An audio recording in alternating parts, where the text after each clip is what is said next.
Okay, so I'd like to welcome you back to the channel, and I have here with me a very close friend, somebody who's well known to most of you, somebody by the name of Eli Levin. What's up? How you doing? And the reason why I specifically wanted to, I guess we'll call it, interview Ellie, is because Ellie is a very, very interesting person. And I feel that as much interviews and as much as he's been out there and people have gotten to know him, I think that I might be able to pluck open a few new angles of him that might be interesting to people out there.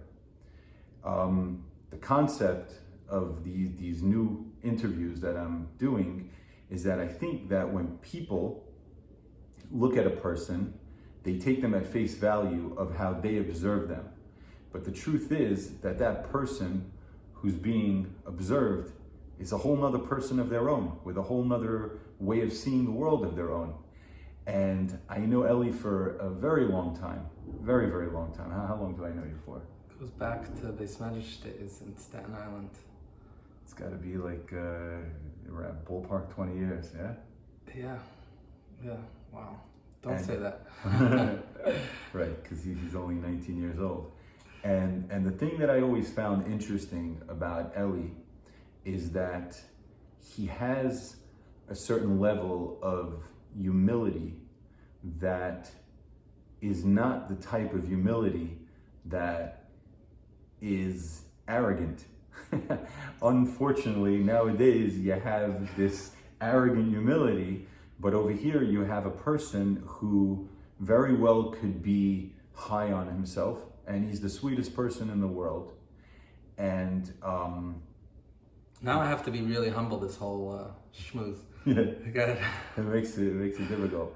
And so basically, to jump in and not be the only one talking over here, I want to start off by asking Ellie a very, very simple question that I think will have a much more interesting answer. You were a Mr. Regular, to all of a sudden you started seeing, or it happened very fast, that all of a sudden you were out there, you were on the scene, people wanted you, people were falling in love with that innocent, genuine passion you have, whether you're composing or when you're singing. To me, more than anything, is when I see you singing by a wedding.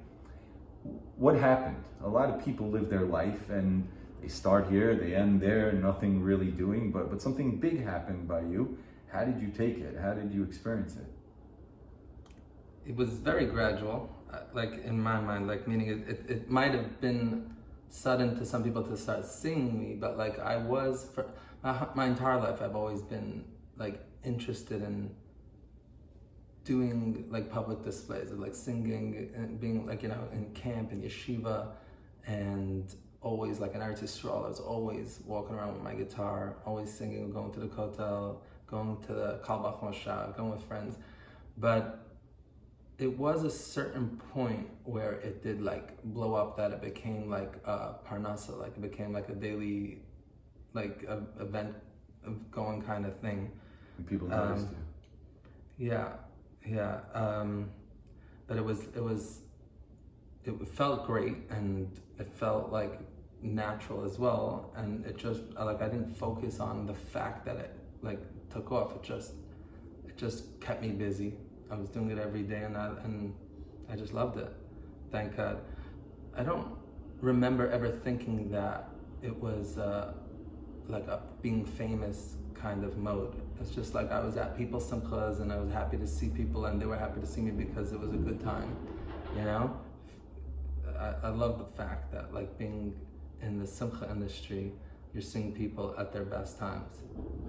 Like a lot of people, plumbers, are coming at people's worst times, and they're they might like each other, but like it's a tough, like I wish I didn't have to call you. Here it's like people like excited, like we're doing a simcha. So it's a nice way to look at it. Yeah, thank God. It's a great industry to be in. I just want to go back for a second, and I just want to say I remember Ari from when I was in the Sivas Torah in Staten Island. He used to invite me and a couple of friends for Shabbos. We used to have the best meals. And me and my friend Laser Schwartz, we got a hold of this old Porsche. Do you remember the Porsche? Yeah, I wasn't gonna say anything. We saw this car, there was something was undercover, like in somebody's driveway. And every day we pass by, and one day Laser picks up the cover of the car, and we see it's like an old Porsche, and we're like, "What's the story with this?" And we knock on the door, and the lady says, "Oh, it's my son's car. He crashed it. He's trying to get rid of it."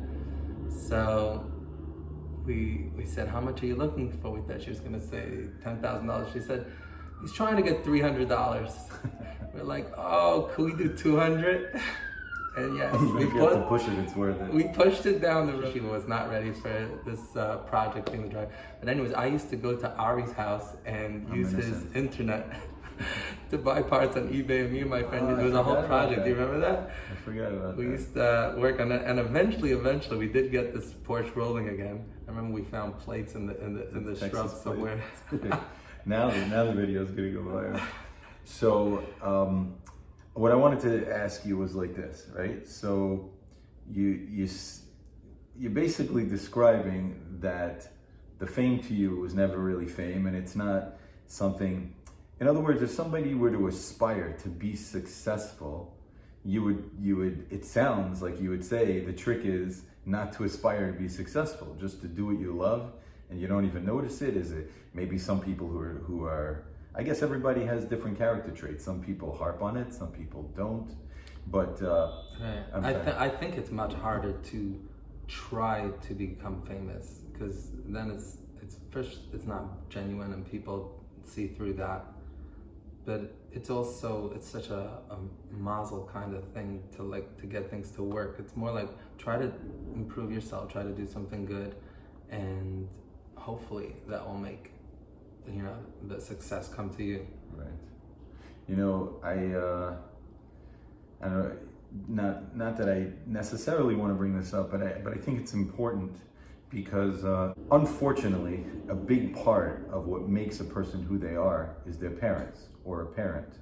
And I say unfortunately because not everybody has the opportunity to have encouraging, loving, good parents. And I don't know your family that well, but I do know that there was some tragedy in your family. And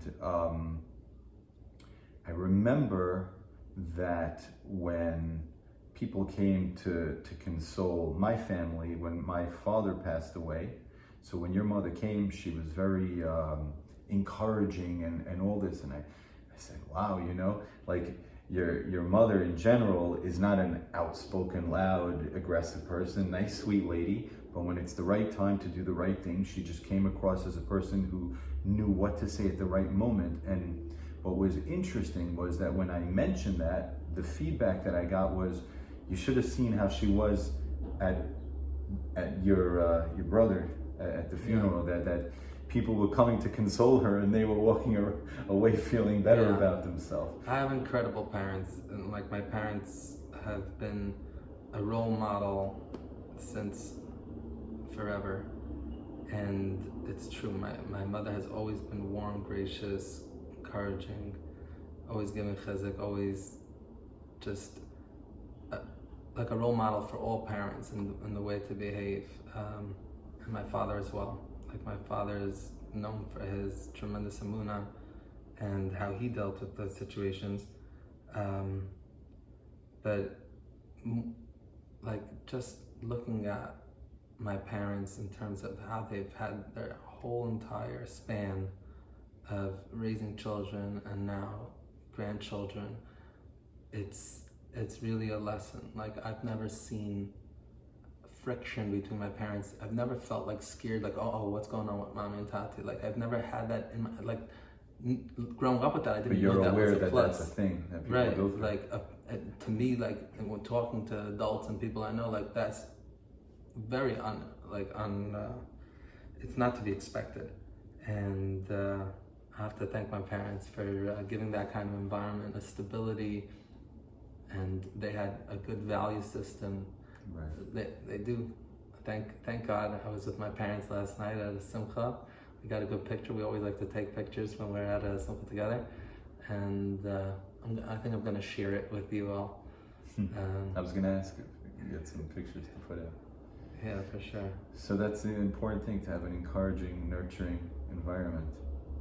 Yeah, it's such a funny, like I remember people saying this about like Pesach, like you don't know a different Pesach until you get married. Like you grow up, you have your own Pesach, Right. and everybody's Pesach stage is a little different. 100%. And like, you know, Shabbos, everybody's been around with different people throughout the day, but Pesach, you pretty much stay by your family. And so you have a in totally general, you different don't experience by your know in-laws. what your experience is. How is that? Like, I grew up in a 1-bedroom apartment in an apartment building on Ocean Parkway and Avenue T till we were 7 kids. Wow. So, but we didn't think of it. Like, you know, that was our life. So like, we had enough room. Nobody felt like a problem. I'm one of 11 kids. I didn't feel like a huge family. It was our family. Until you get older and experience other people's realities, you have no frame of reference. Yeah. It's just you always think everybody has the same life as you until you're older and realize there's a whole world out there. It's all variables. Very interesting. I just really wanted to get to understand what makes you tick, how you think, what encourages you, what motivates you. And yeah, I've seen you with your own daughter, and I see that you're very, very patient, very loving.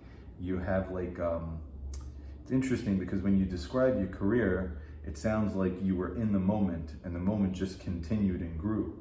Whereas when I see you raising your daughter, it seems that you're not living in the moment, you're living with a future picture, always with a lot of love and a lot of patience. It's the kind of parenting you can only do when you don't get wrapped up in the moment of like, you know, what's this kid doing? Not that God forbid your daughter's amazing, but every child, you know, you go through stages, and I think the parents that survive are the ones that are in it for the long haul. They're in the long game. And I think you also, speaking of your parents, you have tremendous skills as a parent.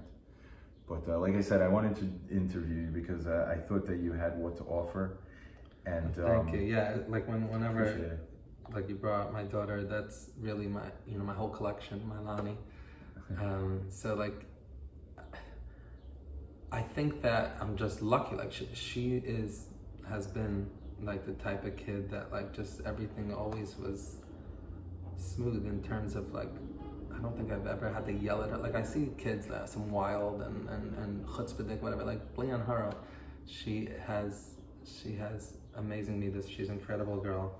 And also being divorced, you know, I don't live with her day to day. So when I'm with her, it's like exciting to be there, you know? So it's also, you know, a lot, I do get a lot of feedback about like, you know, the kind of parenting I have with Lani, and, you know, people might feel like, you know, it's hard for them to do that, because reality is like, yeah, if you are living with your kids, it's not the same, you know, it's different when you see them every other weekend, every Sunday, like like, you know, that's my arrangement. I have her every other Shabbos and every Sunday, and I'm lucky to get this. Actually, I'm going to take her out for her birthday today. So she's turning 13 tomorrow, but Shavuos is... oh, it's my daughter's Hebrew birthday tomorrow. Well, yeah, it's awesome. Well, happy birthday. You should have huge nachas. Yep. No, it's very interesting. Very, very interesting. I remember when I was divorced, I was taught a very interesting lesson. A friend of mine, he says, you're not going to want to hear this, but once you get divorced, if you're not, you know, if you get to see your child not so often, so you are you need to treat him like an uncle. You need to spoil him a little. You need to break the rules that you would never tolerate if it was different. But, you know, thank God we get through. You're doing a fantastic job. And I think we should end on a high note. I think that you shared, you know, some really interesting insight. You know, you remind me of a line from Boardwalk Empire. I think it was Jip Rossetti. He says, how can you lose what you never had? You know, he came to the country with nothing, he built up, and then he didn't feel threatened. He never felt at any moment that he was going to lose because he had nothing. And it sounds to me like there's an underlying tone of this combination of incredible support and love, but at the same time, the fact that you remember where you come from, and so you seem to have an understanding, unless I'm just projecting on you, that none of this is all nice, but if this all, God forbid, disappears, you still have your guitar. And you grew up in a one-bedroom apartment means that you probably had to fit in a spatial area that was smaller than yourself, which is impossible, but you did it. I like the way you say that. So that's a different mindset. Some people hold on to their, mar b'nesachim, mar b'daga. If you're free of that challenge, that's, how can you not be happy? Before we go, I want to just point out one crazy thing about Ari, I remember, was his ability to spin things backwards. Like, you can take any word and he just say it to him. Okay, let's say the word green. Nirg. Okay, that's easy. Let's say race car. Rakasera. Encyclopedia. I could talk backwards. I went to the store. Could you do a sentence? Sure. I wrote that ut teneo I. It's like a machine. Like, what's going on? It's like there's no... I'm gonna have to try to play that backwards to test and see if it really works. Have you ever done that? Yeah. Videoed and then played in reverse? No, but what you can do is you can write it as I say it. Meaning, if let's say you say dictionary and I say yireno ichkid. So you write yire and ichkid backwards, and then you'll read it forwards, it'll say dictionary.